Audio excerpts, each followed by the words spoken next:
Hello everyone, welcome to objective Adda. Objective Adda के नए video में आपका स्वागत है। तो आज हम फाइनली आपके लिए जीके की सीरीज़ लेके आ गए।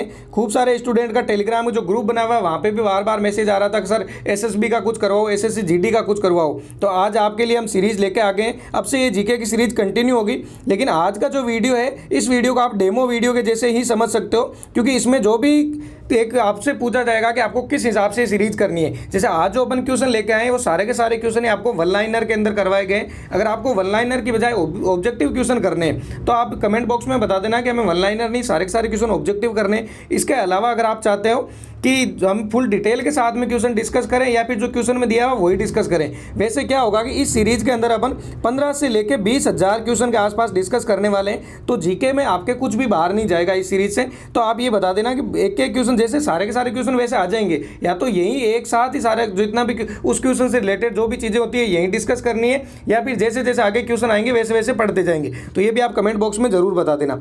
अब चलो आपको कुछ आइडिया हो जाएगा अभी आप जब देखोगे तो अपन किस हिसाब से पढ़ने वाले हैं। तो आप ये जरूर बताना कि आपको वन लाइनर ठीक है या फिर ऑब्जेक्टिव अच्छा रहेगा। अब और अभी तक आपने हमारे चैनल को सब्सक्राइब नहीं किया तो चैनल को भी जरूर सब्सक्राइब कर लीजिए। और साथ में आपकी कोई भी क्वेरी हो तो आप हमें इंस्टाग्राम पे मैसेज कर सकते हैं, वरना एसएसबी का और एसएससी जीडी का दोनों का भी अलग से ग्रुप बने हुए, दोनों के लिंक डिस्क्रिप्शन बॉक्स में मिल जाएंगे। आप वहाँ से भी मैसेज कर सकते हैं। और कम से कम जो एसएसबी वाले में उसमें 300 के आसपास स्टूडेंट है ऑलरेडी ऐड है, तो आपकी कोई भी क्वेरी होती है तो आप वहाँ भी पूछ सकते हो। तो अब चलो शुरू कर दें। तो आज का जो पहला अपना क्वेश्चन रहने वाला है वो क्वेश्चन है कि विनय पत्रिका किसकी रचना है। तो विनय पत्रिका किसकी रचना है? तुलसीदास की रचना है। अब यहाँ पे देखो हमने पूछा था कि किस हिसाब से करना है। एक तो ये हो गया कि जैसे अपन ने ये डिस्कस कर लिया कि विनय पत्रिका किसकी रचना है, तुलसीदास की रचना है। और अपन ने अब सीधा नेक्स्ट क्वेश्चन चालू कर दिया कि दिगंबर जैन समुदाय के जो लोग अनुयायी होते हैं वो किसके अनुयायी होते हैं? भद्रभाव के होते हैं, जो दिगंबर जैन समुदाय के लोग हैं। अब या फिर एक आप ये चाहते हो कि यहाँ पे ऐसे भी डिस्कस करें कि जो विनय पत्रिका पुस्तक है वो तुलसीदास की, और तुलसीदास ने और कौन कौन सी पुस्तक लिखी थी, जैसे रामचरितमानस तुलसीदास की है, और गीतावली तुलसीदास की है, ये साहित्य रचना अगर पूछे हनुमान चालीसा है, ये सब की सब तुलसीदास की। और तुलसीदास जी का अगर पूछे जन्म कब हुआ था तो 1532 के अंदर तुलसीदास जी का जन्म हुआ था। तो इस हिसाब से सब कुछ डिस्कस करना है, या फिर डायरेक्ट क्वेश्चन ही करवाते जाए, ताकि जो भी होगा आगे एक एक आते जाएंगे क्वेश्चन तो तब पढ़ लेंगे। तो आपको जो भी अच्छा लगे आप कमेंट बॉक्स में जरूर बता देना। अब अगला जो अपना क्वेश्चन है वो है गौतम बुद्ध। यहाँ पे थोड़ा बुद्ध में लिखने में मिस्टेक हो रखी है। गौतम बुद्ध के गृह त्याग की घटना को क्या कहा जाता है? यहाँ पे पूछा है गौतम बुद्ध के गृह त्याग की घटना को क्या कहा जाता है? तो महाविनिष्क्रमण कहा जाता है गौतम बुद्ध के गृह त्याग की घटना को। अब एक चीज़ गौतम बुद्ध से अगर आप कुछ चीज़ें और याद रखना चाहो तो देखो, सारी चीज़ें एक क्वेश्चन में डिस्कस नहीं करेंगे, वैसे और भी क्वेश्चन आते जाएंगे तब अपन साथ साथ में पढ़ लेंगे। तो अगर आपसे पूछे गौतम बुद्ध के प्रथम गुरु कौन थे तो आलार कलाम थे। अगर आपसे पूछे कि दूसरे गुरु कौन थे तो रुद्रक थे। ऐसे ही अगर पूछे कि गृह त्याग की घटना को तो महाविनिष्क्रमण कहा जाता है। लेकिन अगर आपसे पूछे धर्म चक्र परिवर्तन किसको कहा जाता है तो आपको पता होना चाहिए जो गौतम बुद्ध के उपदेश है उनको कहा जाता है धर्म चक्र परिवर्तन। और ऐसे ही पूछे कि गौतम बुद्ध की जो मृत्यु हुई थी उस घटना को क्या कहा जाता है तो महापरिनिर्वाण कहा जाता है उस घटना को। अब जो अपना अगला जो क्वेश्चन रहने वाला है वो है मुद्रा राक्षस नाटक में वृषक का प्रयोग किसके लिए किया गया है? तो किसके लिए किया गया है? चंद्रगुप्त के लिए किया गया है। अब चलो नेक्स्ट देख लेते हैं। अगला जो अपना क्वेश्चन है वो है भारतीय राष्ट्रीय अंतरिक्ष अनुसंधान समिति का गठन कब हुआ? तो 1962 के अंदर भारतीय राष्ट्रीय अंतरिक्ष अनुसंधान समिति का गठन हुआ था। यहाँ पे एक चीज़ याद रखना है आपको कि यहाँ पे इसरो का गठन नहीं पूछा है आपसे। इसरो का गठन तो सभी को पता होगा कि 1969 के अंदर हुआ था, लेकिन यहाँ पे पूछा है कि भारतीय राष्ट्रीय अंतरिक्ष अनुसंधान समिति का गठन कब हुआ था तो इसका हुआ था 1962 के अंदर। अब चलो इसरो की बात आ गई तो इसरो से रिलेटेड एक दो फैक्ट है वो आपको पता होने चाहिए। जैसे कि अगर आपसे पूछे कि इसरो की स्थापना अपन ने ऑलरेडी डिस्कस कर ली है कि 1969 के अंदर हुई थी, किसने की थी तो विक्रम साराभाई ने की थी। और अगर पूछे हेडक्वार्टर कहाँ पे इसरो का तो बेंगलुरु के अंदर है। और वर्तमान में डायरेक्टर कौन है तो के सिवान है इसरो के वर्तमान में डायरेक्टर। अब अगला जो अपना क्वेश्चन है वो है भारत का पहला रॉकेट कहाँ से छोड़ा गया था? तो थुम्बा से छोड़ा गया था भारत का पहला रॉकेट। और भारत के संविधान में अवशिष्ट शक्तियां हैं वो किस में निहित है? मोस्ट इंपॉर्टेंट क्वेश्चन है कि भारत के संविधान के अंदर जो अवशिष्ट शक्तियां हैं वो किस में निहित है? संसद के अंदर निहित है। उत्तराखंड हिमालय का सर्वोच्च शिखर कौन सा है? तो इसका क्या आंसर होगा? जो उत्तराखंड हिमालय है उसका सर्वोच्च शिखर, सबसे जो बड़ा शिखर है वो ऊंचा शिखर कौन सा है? तो नंदा देवी है। उत्तराखंड हिमालय, यहाँ पे हिमालय का नहीं पूछा आपसे, उत्तराखंड हिमालय का पूछा है। अब जो अपना अगला जो क्वेश्चन है वो है कि भारतीय संविधान के अंग नीति निर्देशक तत्व सिद्धांतों का स्रोत क्या है। तो यहाँ पे ये पूछा कि जो नीति निर्देशक जो सिद्धांत है वो कहाँ से लिए गए हैं, तो आयरलैंड से लिए गए हैं। अब ऐसे ही अगर आप चाहते हो कि फुल डिस्कस करें यहीं पे ही अपन, तो लेकिन एक चीज़ होगी कि अगर अपन इसी टॉपिक के अंदर मतलब यहाँ साथ साथ में एक एक क्वेश्चन के लिए फुल पढ़ते जाएंगे तो मोस्टली ये है कि जो सीरीज बनाएंगे इस सीरीज के अंदर आपके 10 से लेकर 15 मिनट के वीडियो होंगे, तो 10 से 15 मिनट के अंदर फिर एक दो क्वेश्चन ही हो पाएंगे। और अगर आप चाहते हो वन लाइनर के अंदर हो और कोई भी ज़्यादा डिस्कशन नहीं करें, सीधा क्वेश्चन करते जाएं, तो इस हिसाब से क्या होता है कि आपके 10 मिनट के अंदर भी कम से कम 100 क्वेश्चन के आसपास अपन डिस्कस कर सकते हैं। तो आप फिर बता देना कैसे कैसे पढ़ना है। अगला क्वेश्चन है बनमाली कहाँ पे स्थित है, हरियाणा के अंदर स्थित है। और ऐसे अगर आपसे पूछे कुछ चीज़ें और भी याद रख सकते हो आप। बनमाली के अलावा आपसे पूछे कि ये कालीबंगा कहाँ पे, तो आपको पता होना चाहिए राजस्थान के अंदर है। और राखी गढ़ी कहाँ पे, वो भी हरियाणा के अंदर है। लेकिन सबसे इंपॉर्टेंट जो मोस्ट इंपॉर्टेंट है वो पूछा जाएगा कि धोलावीरा कहाँ पे। धोलावीरा क्यों पूछा जाएगा, क्योंकि धोलावीरा को अभी विश्व विरासत के अंदर शामिल किया है। तो धोलावीरा कहाँ पे है, गुजरात के अंदर है। अगला जो क्वेश्चन है, सिंधु सभ्यता में खोपड़ी की शल्य चिकित्सा को सुनिश्चित साक्ष्य प्राप्त कहाँ पे हुआ है, तो कालीबंगा से साक्ष्य प्राप्त हुए हैं। और कालीबंगा कहाँ पे, ये ऑलरेडी डिस्कस कर चुके हैं, ये कालीबंगा है राजस्थान के अंदर। अगला जो अपना क्वेश्चन है वो है सर्वेंट्स ऑफ इंडिया सोसाइटी की स्थापना किसने की थी, गोपाल कृष्ण गोखले ने की थी। मोस्ट इंपॉर्टेंट क्वेश्चन है कि इसकी सोसाइटी की स्थापना किसने की थी, गोपाल कृष्ण गोखले ने की थी। अब अगला जो अपना क्वेश्चन है वो साइंस से आ गया है। इस सीरीज के अंदर एक ऐसे भी नहीं है कि आपको सिर्फ अपन हिस्ट्री पढ़ते जाएंगे या फिर सिर्फ जियोग्राफी पढ़ते जाएंगे। यहाँ पे आपको साइंस भी मिलेगी, कंप्यूटर के क्वेश्चन भी मिल जाएंगे और हिस्ट्री के भी मिल जाएंगे, पॉलिटी के क्वेश्चन मिल जाएंगे। तो जितने भी जीके के आपका पूछा जाता है पूरा पूरा जीके इस सीरीज में आपके कवर हो जाएगा।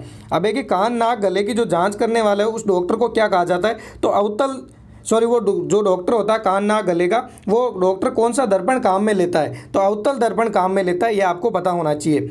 अब एक चीज़ और भी है कि जैसे अगर आपको ये पता करना हो कि अवतल दर्पण है वो किस में काम में लिया जाता है, तो जो निकट दृष्टि दोष होता है उसके अंदर कौन सा लेंस काम में लेते हैं, तो उसके अंदर अवतल लेंस काम में लेते हैं।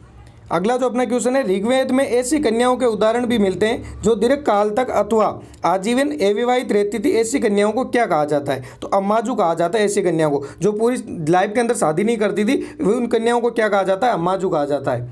अगला जो अपना क्वेश्चन है वो है कि भारत में विदेशी मुद्रा नियंत्रण किसका है, तो भारत के अंदर जो फॉरेन जो पैसा आता है, बाहर से पैसा आता है, उसका कंट्रोल कौन करता है, ये पूछा गया है यहाँ पे। तो कंट्रोल कौन करता है, रिजर्व बैंक ऑफ इंडिया करता है। अब रिजर्व बैंक ऑफ इंडिया से भी रिलेटेड अगर आप आरबीआई से रिलेटेड और भी कुछ डिटेल देखना चाहो तो ऐसे याद रख सकते हो कि अभी इसके गवर्नर कौन है, शक्तिकांत दास है। और आरबीआई की स्थापना कब हुई थी, तो जो आरबीआई का राष्ट्रीयकरण अगर पूछे कब हुआ था, तो 1949 के अंदर हुआ था। स्थापना कब हुई थी, 1935 के अंदर। और उसके अधिनियम कौन सा था, 1935 का अधिनियम था। और इसके अलावा भी अगर आयोग आप याद रखना चाहो कि कौन से आयोग के द्वारा स्थापना की गई थी, तो यंग हिल्टन आयोग के द्वारा आरबीआई की स्थापना की गई थी। अगला क्वेश्चन है, कोलोजन किसका मुख्य घटक है, तो कोलोजन किसका मुख्य घटक है, स्किन का मुख्य घटक है। जो खानों के अंदर अधिकांश विस्फोट किस गैसों के मिल जाने से होता है, जो खाने होती है उनके अंदर अधिकांश जो विस्फोट होते हैं वो किस गैसों के मिल जाने से होता है, तो आपको पता होना चाहिए जो मीथेन गैस है या मीथेन गैस है, और जो वायु के जब संपर्क में आती है तो इन दोनों के मिलने की वजह से ही खानों के अंदर विस्फोट होता है। अगला जो अपना क्वेश्चन है वो है, द्वितीय विश्व युद्ध के समय किस देश में परमाणु बम विकसित कर लिया था, तो ऐसा कौन सा देश था जब द्वितीय विश्व युद्ध हुआ था तब उसने परमाणु बम विकसित कर लिया था, तो यूएसए ने कर लिया था परमाणु बम विकसित। अब आप कमेंट बॉक्स में लिख के ये जरूर बताना कि द्वितीय विश्व युद्ध का टाइमिंग क्या था, कब से लेकर कब तक हुआ था। अगला जो अपना क्वेश्चन है वो है, यूरोप की आर्थिक समिति यानी कि ईसीई का मुख्यालय कहाँ पे, जिनेवा स्विट्जरलैंड में। देखो मुख्यालय वैसे सारे के सारे ही पूछे जाते हैं, और अगर आप एक ही वीडियो में सारे के सारे मुख्यालय देखना चाहते हो तो हमने ऑलरेडी एक अलग से वीडियो भी अपलोड कर रखा है। जैसे आप जो स्टैटिक जीके की जो अलग से प्लेलिस्ट बनी हुई है वहाँ पर जब आप जाते हो तो आपको मुख्यालय का अलग से एक वीडियो मिल जाएगा। अगला जो वीडियो है क्वेश्चन है वो है, एशियाई आर्थिक और सामाजिक समिति यानी कि ESCAP का मुख्यालय कहाँ पे, बैंकॉक थाईलैंड के अंदर है। और अफ्रीकी आर्थिक समिति का मुख्यालय अगर पूछे तो कहाँ पे, एडिस अबाबा है। और एडिस अबाबा कहाँ पे, इथोपिया के अंदर है। ये जितने भी मुख्यालय जो इंपॉर्टेंट थे एक साथ अपने डिस्कस कर लिए, और वैसे आगे आपके क्वेश्चन आते जाएंगे। सिर्फ ये तो क्लास आपके एक नॉर्मल डेमो के जैसे क्लास है। अगला जो अपना क्वेश्चन है, जल की सतह पर बहने वाले तेल की पतली परत में दिखने वाले बहुत रंगों का क्या कारण है। जैसे मान लो ये जल है, जल के ऊपर अगर आप तेल गिरा देते हो तो यहाँ पे आपको अलग अलग कलर दिखते हैं। तो ये कलर क्यों दिखते हैं, इसका क्या कारण है, प्रकाश के वर्ण विक्षेपण की वजह से ये कलर दिखाई देते हैं। और अगला जो अपना क्वेश्चन है, बेरी रोग किसके द्वारा होता है, तो बेरी रोग कौन सा होता है, विटामिन B1 के द्वारा होता है। और यहाँ पे पूछा गया है कि कौन सा तंत्रिका तंत्र प्रभावित होता है, तो सर कौन सा तंत्र प्रभावित होता है? तो तंत्रिका तंत्र प्रभावित होता है। अगला जो अपना क्वेश्चन है कि संविधान के किस अनुच्छेद में संविधान संशोधन की प्रक्रिया दी गई है? तो ऐसा कौन सा अनुच्छेद है जिसके अंदर संविधान संशोधन की प्रक्रिया दी गई है? तो अनुच्छेद 368 के अंदर संविधान संशोधन की प्रक्रिया दी गई है। अगला क्वेश्चन है कि प्रथम हृदय प्रत्यारोपण किसने किया था? प्रथम जो हार्ट ट्रांसप्लांट पूछे किसने किया था? तो डॉक्टर क्रिश्चियन बर्नार्ड ने किया था। और ये कहाँ के थे? तो ये दक्षिण अफ्रीका के थे। अब अगला जो अपना क्वेश्चन है वो यहाँ पे दिया गया है कि कार की हेडलाइट में किस दर्पण का प्रयोग किया जाता है? तो जो कार की हेडलाइट होती है उसके अंदर किस दर्पण का प्रयोग किया जाता है? अवतल दर्पण का प्रयोग किया जाता है। लेकिन कई बार क्या होता है कि आपको अवतल दर्पण भी 2-3 ऑप्शन में मिल जाएगा, तब आपका सही आंसर क्या होगा? परवलयाकार अवतल दर्पण का प्रयोग किया जाता है। प्रकाश विद्युत प्रभाव के प्रतिपादक कौन है? ये मोस्ट इंपॉर्टेंट क्वेश्चन है, अक्सर एग्जाम में पूछा जाता है। मोस्टली वैसे ये सारे जो अपन क्वेश्चन डिस्कस कर रहे हैं वो किसी ना किसी एग्जाम में जरूर पूछा गया है, तो 99% चांस आपके भी बनता है कि ये क्वेश्चन आपके भी वापस रिपीट होंगे ही होंगे। आइंस्टीन के द्वारा प्रकाश विद्युत प्रभाव को प्रतिपादित किया गया है। अंतर्राष्ट्रीय मुद्रा कोष का मुख्यालय कहाँ पे? वाशिंगटन DC के अंदर है। जैसे IMF है उसका मुख्यालय कहाँ पे? वाशिंगटन DC के अंदर है। और इसके अलावा ये वाशिंगटन DC के अंदर एक जो मोस्ट इंपॉर्टेंट संस्था है उसका भी मुख्यालय है, उसका क्या नाम है? वर्ल्ड बैंक का मुख्यालय। वो है महासागरीय जल में सर्वाधिक मात्रा में कौन सा लवण पाया जाता है? तो सोडियम क्लोराइड पाया जाता है महासागरीय जल में सर्वाधिक मात्रा के अंदर। अब जो अपन ने देखो ये वीडियो अपने 10 मिनट से वैसे ऊपर होने लग गया है, तो हमने पहले ही कहा था कि ये सिर्फ एक डेमो के जैसे वीडियो है। आपको जो भी क्वेश्चन पूछे गए थे, जैसे कि आपको ये वन लाइनर क्वेश्चन करने या नहीं करने, या फिर ऑब्जेक्टिव क्वेश्चन करने और फुल एक्सप्लेन के साथ में क्वेश्चन बताना है, या फिर सिर्फ क्वेश्चन आंसर ही करते जाना है, तो ये जो भी आप कमेंट बॉक्स में लिख के सारे आंसर बता देना।